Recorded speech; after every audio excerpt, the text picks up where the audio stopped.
The morning I found Carol's seed bag hanging on that fence post, I stood there for probably 2 full minutes before I moved. My coffee had gone cold in her thermos. The thermos was sitting on top of the truck cab where I'd set it to free my hands, and I was standing maybe 30 feet out in the corridor grass with the drawstring bag in my sight. The orange canvas faded to the color of old brick, looped twice around a post at about shoulder height. Hatch was beside me instead of out ahead, which he never was. He was just sitting there in the November frost with his nose aimed at the timber edge, not making a sound. I want you to understand what I am before I tell you the rest of this. I have been walking pipeline right of way for 22 years. I do not mistake things for other things.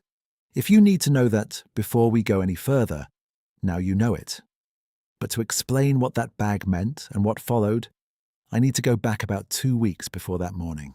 I had been assigned a 40-mile inspection run through the hill country of eastern Tennessee, a gas transmission corridor that climbs and drops through mixed hardwood ridges from the county highway west of Lyle Station all the way up to the substation at Cartwright Junction.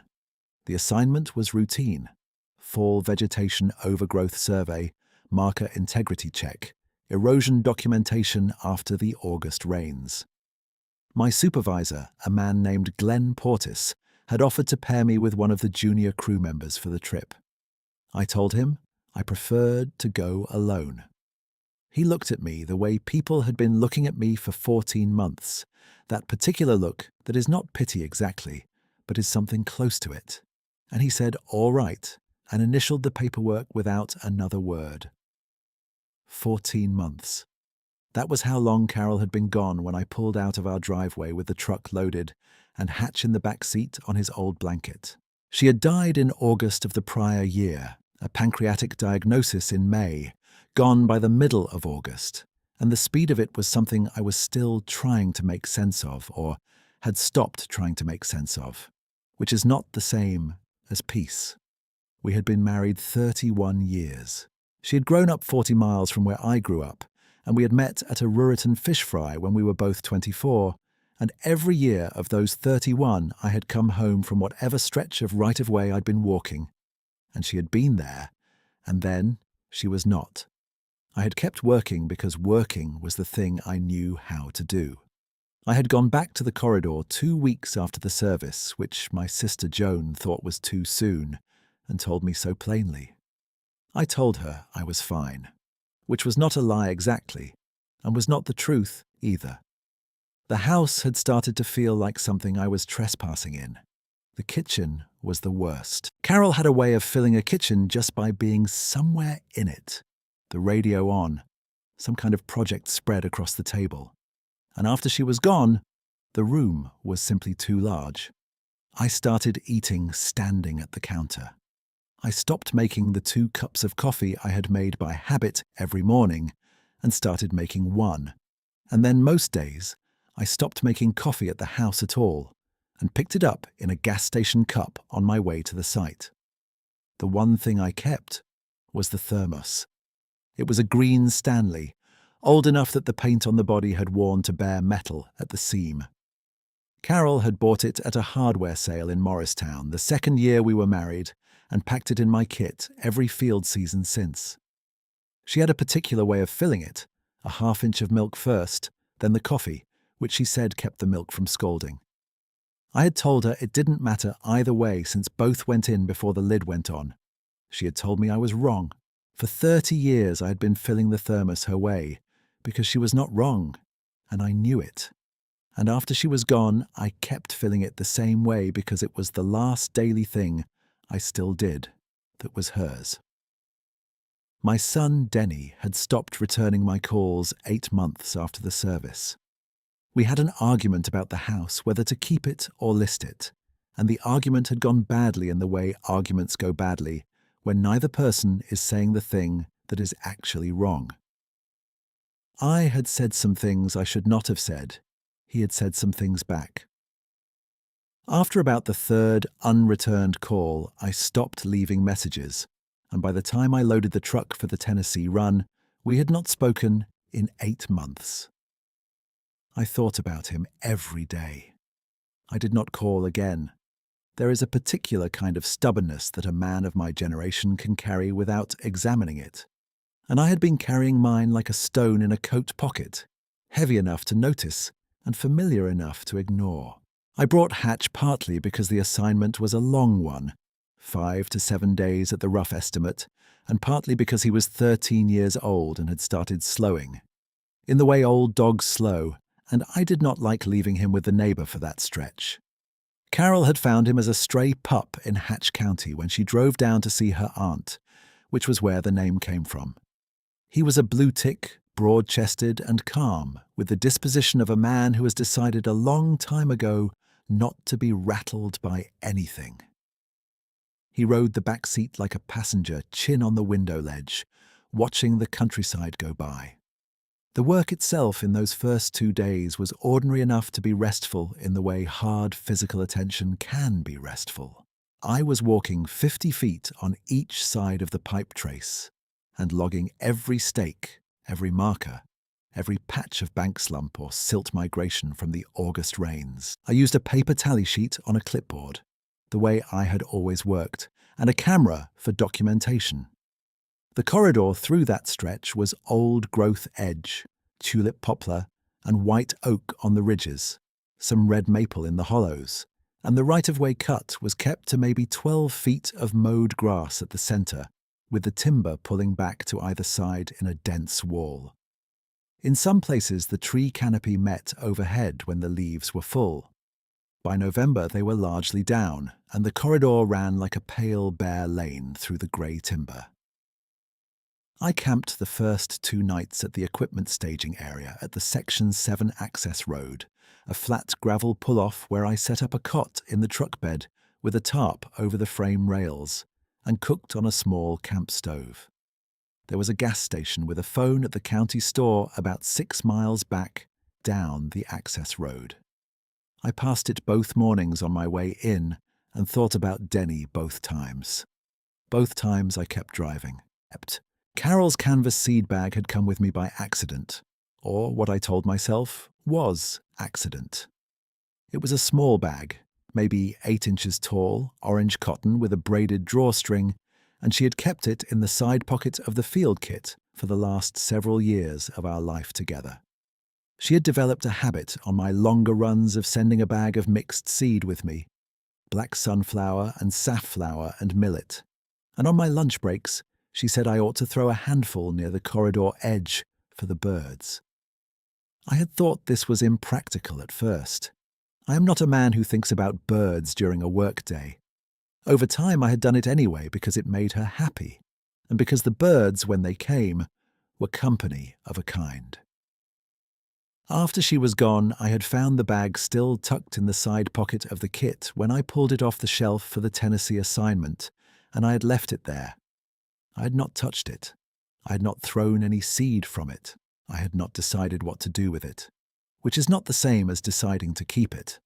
On the morning of day 3, I pulled into the Section 11 staging turnout before dawn and sat in the truck with the heater running until it was light enough to see my footing on the grade. Section 11 was the longest single-span section on the corridor, about 6 miles of pipe trace running hard along the base of Laurel Ridge, before the right-of-way crossed a creek and climbed back up to the next benchmark. The ridge itself was all second-growth mixed timber, dense and dark, with limestone outcrops showing here and there through the leaf cover on the slope. It was the kind of ground that holds its cold even after the sun is up. The temperature that morning was about 28 degrees when I got out of the truck, and the frost was heavy on the grass in the corridor. Hatch was the first thing I noticed. He got out of the truck when I opened his door and went to the edge of the gravel, looked at the corridor, and came back to my leg, and sat. He did not range out. He had a habit on inspection days of moving ahead of me, working the corridor edge with his nose in the way working dogs do even in their old age, and he had done this on days 1 and 2 without issue. This morning he sat at my heel, and that was where he stayed. I told myself he was cold.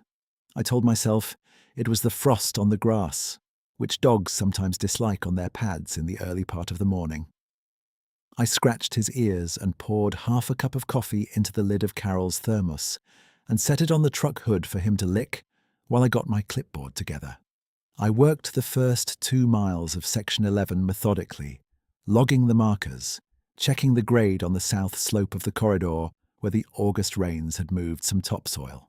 The work was good and the cold was the right kind of cold, sharp and honest, and the timber on either side of the corridor was beautiful in the particular way November timber is beautiful when the light is flat and clean.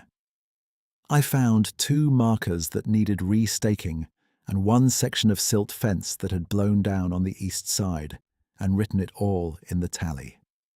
Hatch stayed within about 10 feet of my leg the whole 2 miles, not anxious, not cowering, just present, close. I stopped for lunch around noon at a wide spot in the corridor where an old service road intersected the right-of-way from the ridge side. I had a camp stool I kept in the kit bag, and I set it up in the pale November sun and opened my lunch, a thermos of soup and 2 biscuits I had made at the campsite that morning.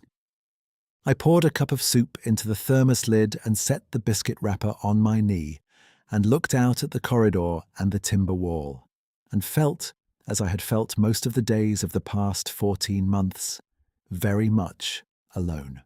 When I went back to the truck to put the camp stool away, the seed bag was not where I had left it. I had left it in the side pocket of the kit, which was sitting in the truck bed. I was certain of this because I had seen it there when I pulled the camp stool out, the orange canvas wedged between the stool's folded legs and the water jug. I stood at the tailgate and looked at where it had been. Then I looked at the fence post at the Section 11 boundary marker, which was about 30 feet from the truck, a green metal stake with a yellow marker band at the top. The seed bag was hanging there. The drawstring was looped twice around the post at about shoulder height, tied off in a loose half hitch, with the bottom of the bag resting flat against the post face. My first thought was wind. There had been a steady northwest breeze all morning, maybe 12 to 15 miles an hour, and I ran through it in my head. The bag was in the truck bed in the pocket of a closed kit. The kit had a zipper and a flap. The bag was inside the pocket, which meant the wind would have had to unzip the outer kit flap, pull the bag from inside the pocket of a closed container, carry it 30 feet to a specific fence post, and loop the drawstring around the post twice and tie it off. I stood there with that reasoning in my head for a moment. Then I let it go. My second thought was Hatch. He had been within 10 feet of me all morning, but there had been the lunch break, maybe 15 minutes. I looked at him. He was sitting beside the truck tire with his nose pointed toward the timber. He had not touched his water since morning, which was unusual for a dog who drank as regularly as Hatch did on field days. I crouched down beside him and looked at the fence post again. Hatch, at 13 years old, did not have the range or the dexterity to loop a drawstring around a post twice and half hitch it. That was not the thought of a practical man. I set it aside. I took the bag off the post and held it. The canvas was cold, the way canvas gets when it's been sitting in exposed air, but the drawstring had some give to it that suggested it had been held, worked through someone's fingers recently. I could not say what that meant. I put the bag in the side pocket of my jacket, zipped it closed, and went back to work. The afternoon was where things stopped having easy explanations. The bird behavior was the first thing I noticed, and I noticed it because of Carol. I had spent years being educated without asking for it in the feeding habits and patterns of the small birds that worked the corridor edges.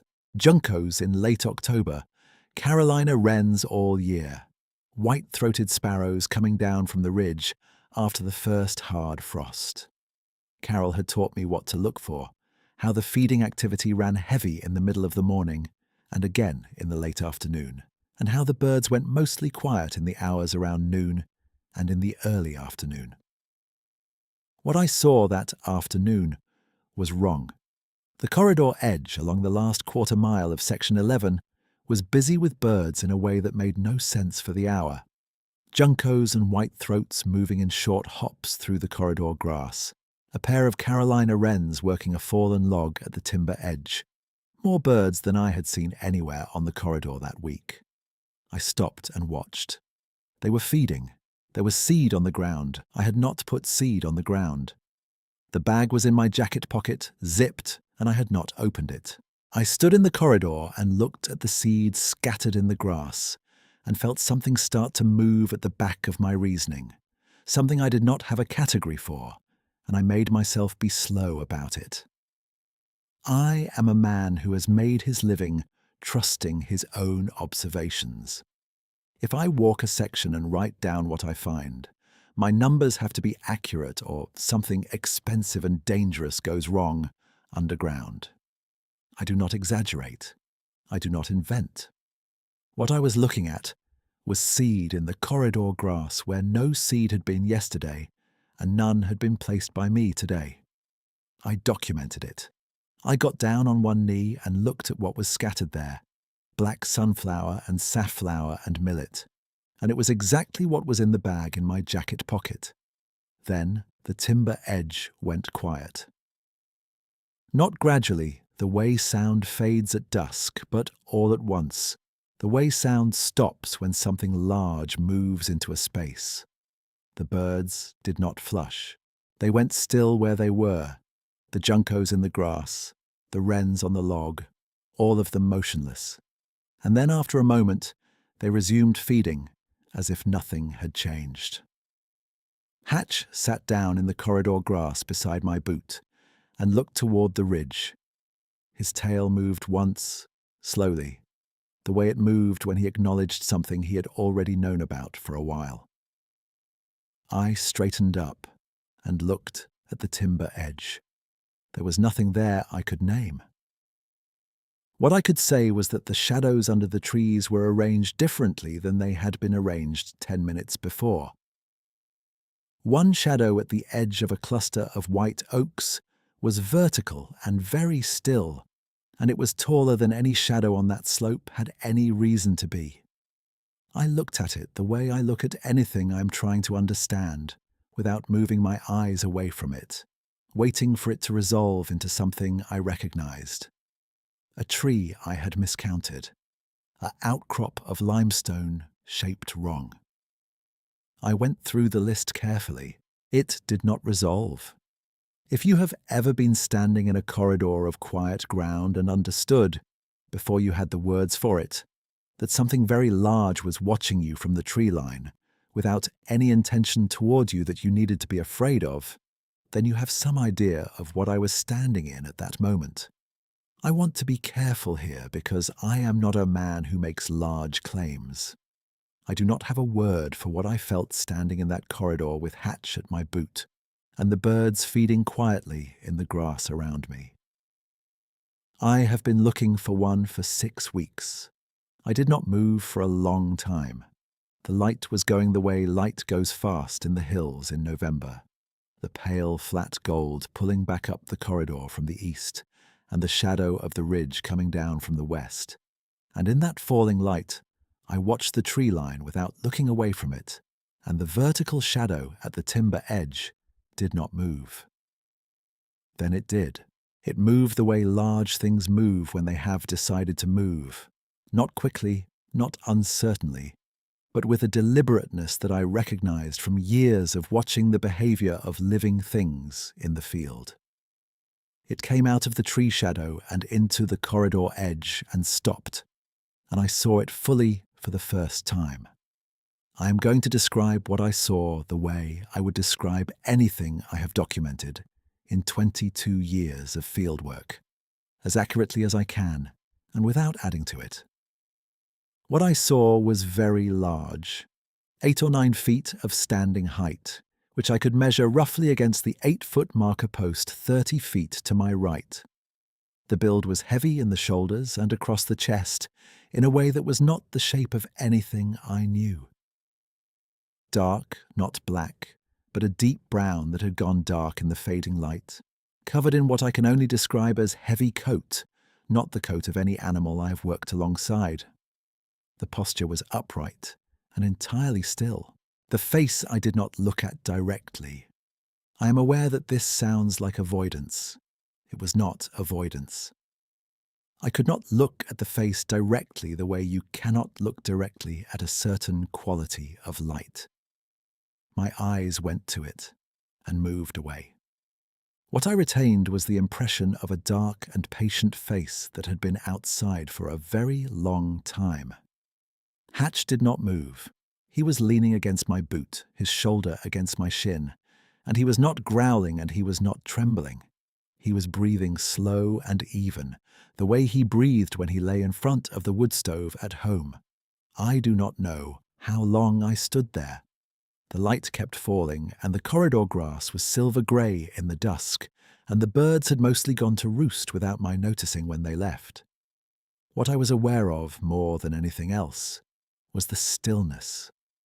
Not the stillness of something waiting to act. The stillness of something that had already decided everything that needed deciding and was not in any hurry. Then it moved again. And what it did I will tell you exactly. It reached out with one hand, if hand is the right word, which I am not certain it is, and it took the canvas seed bag from the post where it had been hanging, not from my jacket pocket where I had placed it, and which was zipped, and I registered this without understanding it. The bag was on the post again. I could see the orange canvas in the last of the light. It reached out and took the bag and shook it gently along the fence line, walking the length of the post spacing with a slowness that was careful and deliberate, the seed falling in a scatter across the corridor grass, in a pattern I recognized because I had watched Carol do it this way for years. A light, even shake, moving from post to post, letting the seed fall where the birds would find it in the morning. It did not look at me while it did this. It moved along the fence line 5 post spacings in one direction, then 5 back, shaking the bag the same way each time. And when it was done, it hung the bag back on the same post. The drawstring looped twice the same way it had been looped when I found it that morning, and then it stood there for a moment at the corridor edge. I had not moved. I had not spoken. I was not sure I had been breathing evenly, but Hatch was still against my boot, and I was still standing, and the grief that had been sitting in my chest for 14 months, that I had been carrying in the specific way you carry something that has become part of the architecture of how you stand, shifted. I cannot tell you it went away. I can tell you it moved, the way a stone moves when the ground under it settles after a long rain, and where it moved to was somewhere I could feel it without being crushed by it, which was not where it had been. The figure at the corridor edge stood still for one more moment in the last available light, and then it turned and went back into the timber and was gone. Not crashing, not hurrying, just gone, the way the sound had gone earlier, all at once and completely. The timber edge was only timber again. Hatch lifted his head and looked up at me and then settled back against my boot as if he had known for some time that it would end this way. I stood in the corridor for a long time after that. The stars came out above the bare corridor gap, the big ones first, and then the smaller ones filling in below them, and I stood there with my hand on Hatch's back, and I did not try to make sense of what I had seen.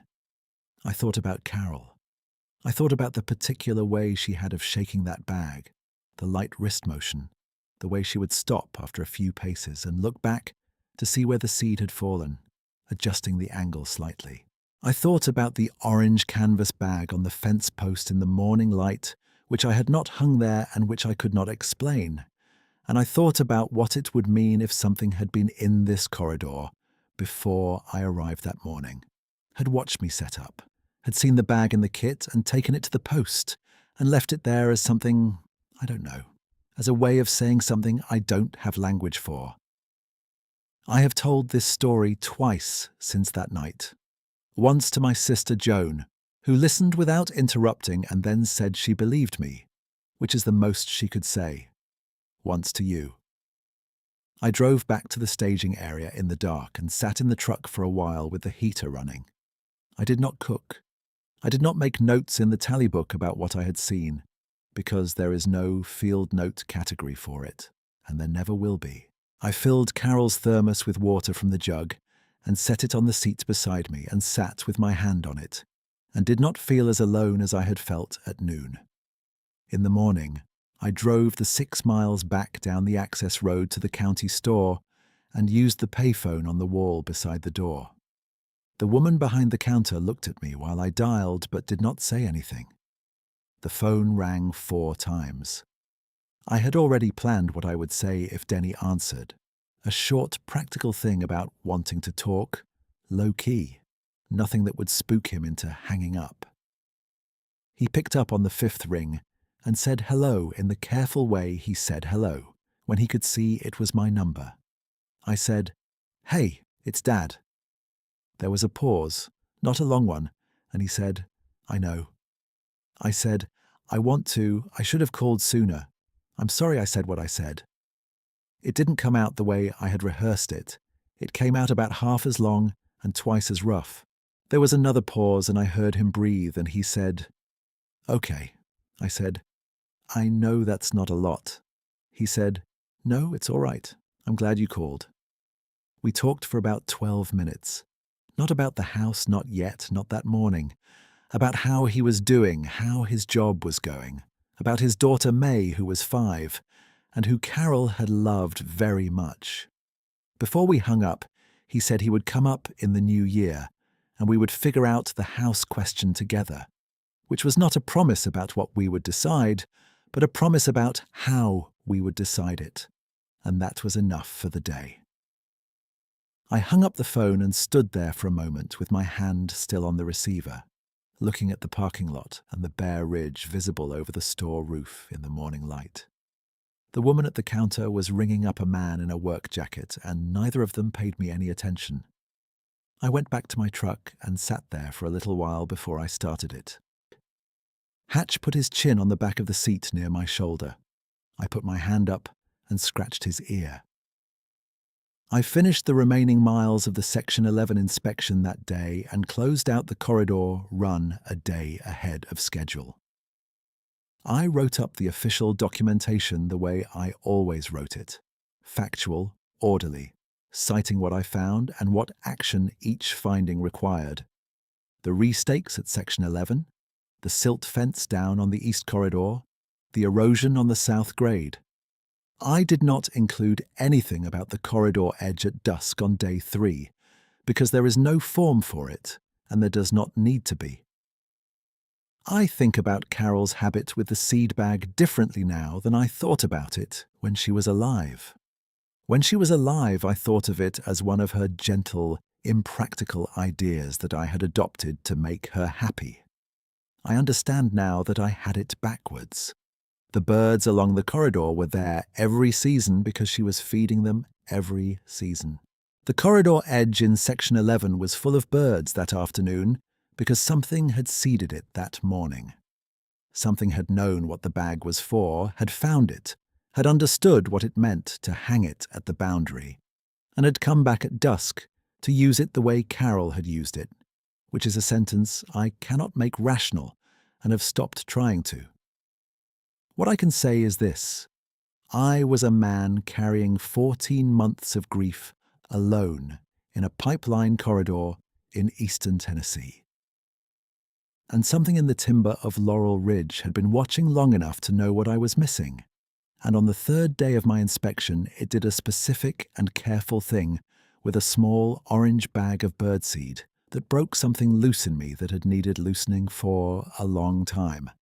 I do not know what it was. I have a general shape in my memory, the height of it, the stillness, the way it moved along that fence line with such deliberate care, and that shape does not belong to anything in my field guides or in my experience.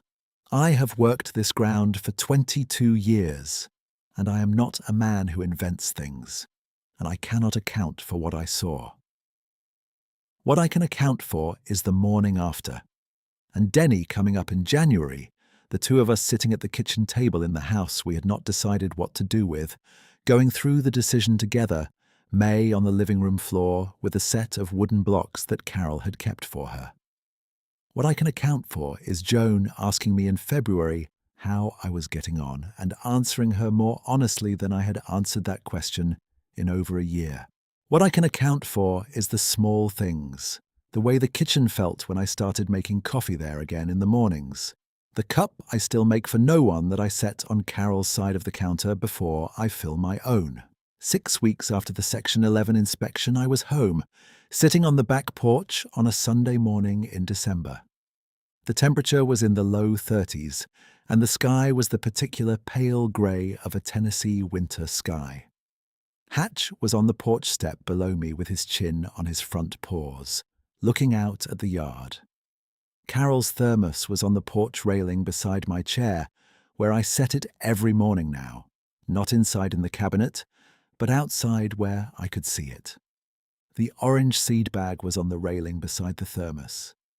I had filled it before I came out, and I was waiting for the light to get a little better before I walked the yard edge and put some out for the birds. The tree line at the back of the property is maybe 200 yards out, a wall of cedar and mixed hardwood where the property meets the old fence line. I looked at it the way I had gotten into the habit of looking at it, without expectation, without needing it to answer anything.